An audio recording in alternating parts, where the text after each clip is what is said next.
مامۆستایانی مانگرتووی سلێمانی نەخۆشخانەیان بەجێهێشت و گەڕانەوە ماڵەوە، بەڵام ئەوە کۆتایی ناڕەزایەتیەکان نییە، بەڵکو مامۆستایان لە شوێنی جیاجیاوە ناڕەزاییان دەربڕیوە و بایکۆتی خوێندنیان کردووە، بۆ ئەمە بەستەش مەرجیان لەسەر حکومەتی هەرێم داناوە. ئەم ساڵ بەهۆی بەفربارینەوە چەند جارێک مەرزی چێلێ هاتوچۆی تیادا پەک خراوە. سڵاوتان لێبێت.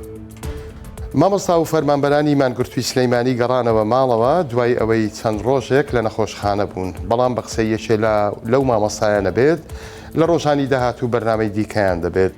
ئەو مامۆستا و فەرمانبەرانەی لە سلەیمانیمانیان گرتبووە ئەمڕۆ شەممە نەخۆشخانەیان جێهێشت و دواتر چوونە شوێنی مانگرتنەکەیان لە لای خێوەتەکە لەوێ بۆ میدیاکان قسەیان کرد. 964 دیمەنەکانی نەخۆشخانە و گەڕانەوەی مانگرتوانی بۆ شوێنی مانگرتن و دواتریش گەڕانەوەی هەندێکیانی بۆ ناو ماڵەکانی خۆیان گواستەوە. دڵشاد بابانی یەکێ لە مامۆستایانی مانگرتووی سلەیمانیە ئەمڕۆ دوای گەڕانەوەی بۆ ماڵەوە لەلایەن خێزان و کەسوکارەکەیەوە بە چاوی پڕ لە فرمێسکەوە پێشوازی کرا. بابانی ئەوەی باس کرد دوای هەفتەیەکی دیکە سەردانی پزیشک ئەکانەوە بۆ وەرگرتنی ڕێنمایی دیکە سەبارەت بە بارودۆخی تەندروستیان. دوای ئەوە بەرنامە و پلانی دیکەیان بۆ ژیان و چالاشەکانی سەرشەقام دەبێت. مامۆستایانی ناڕازی بە ئاسانی واز لە بایکۆت ناهێنن. ئەمڕۆ هاتنە سەر شەقام و مەرجی نوێیان بۆ حکومەت داناوە بۆ گەڕانەوە بۆ قوتابخانەکان، ئەویش وەرگرتنی موچەی مانگی 12 ساڵی ڕابردووە.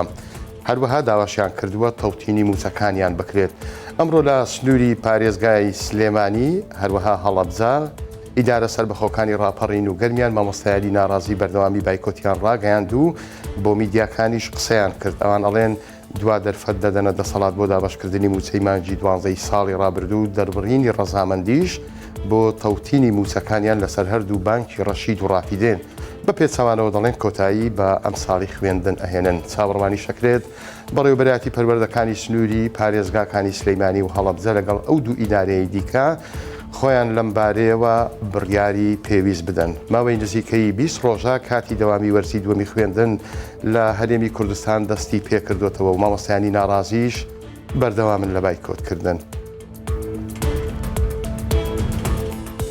بەیانیان درەنگ هەستی لە خەوێ شەریکە پارەی ئەوێ. ئەمە قسەی یەکێک لە دانیشتوانی شاری زەیتونە لە پارێزگای هەولێر کە دەڵێت 5 ڕۆژە کارەبایان نییە و ئاویش ڕۆژێک ناڕۆژێک دێتەوە. بەشێک لە دانیشتوانی شاری زەیتون لە ناو پرۆژەکە ئەمڕۆ شەممە گردبوونەتەوە. ئەوان بە 964یان وێت گردبوونەوەکەیان لە دژی کەمی و خراپی خزمەتگوزاریەکانە. یەکێک لەو کەسانە بە 964 وێت پێشتریش گردبوونەتەوە، بەڵام لە زیاتی ئەوەی وەڵامیان بدەنەوە و خزمەتگوزاریەکانیان باش بکەن بێگومان خراپتر بووە.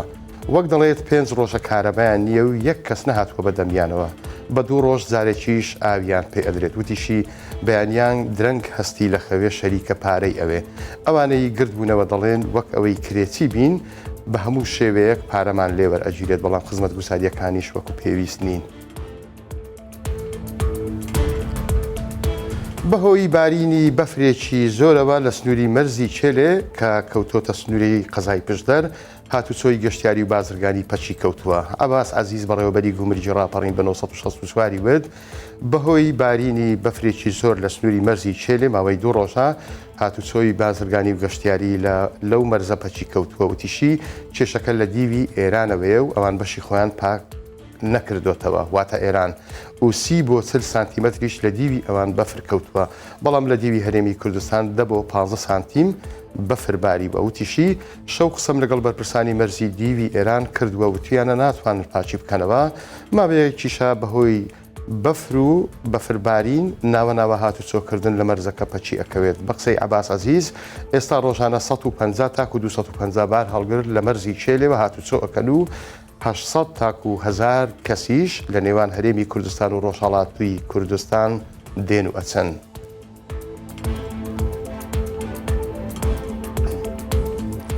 سەرنجتان بۆ هەواڵێک ڕائکێشم کە لەسەر شاشەکە ئاماژەی پێکراوە.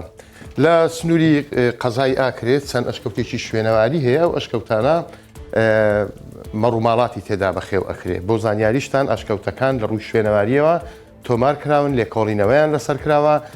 ئێمە یەکەم جار زانیاریمان لەسەر ئەشکەوتێک وەرگرت کە کەوتۆتە گوندی ئەشکەفتە لە سنووری ناحیەی دینارتا بەڵام کاتێک قسەمان لەگەڵ شوێنەواری ئاکرێ کرد وتی هەرتەنیا ئەشکەوتێک نییە بەڵکو چەند ئەشکەوتێکی دیکەش لە سنووری گوندەکانی قەزای ئاکرێ هەمان حاڵەتیان هەیە ئاژەڵداران بەکاری ئەهێنن بۆ ئەوی مەڕووماڵاتی تێدا بەخێو بکەن بە تایبەتیش کە ئێستا وەرزی زستانە.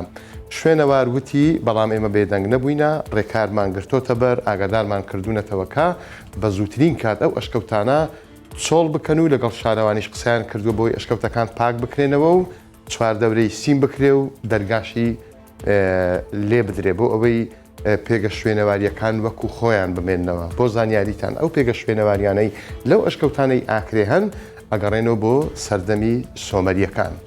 هەواڵەکانم پێشکەشکردن کاتێکی خۆش بۆ هەموو لایەکتان خواتان لەگەڵ.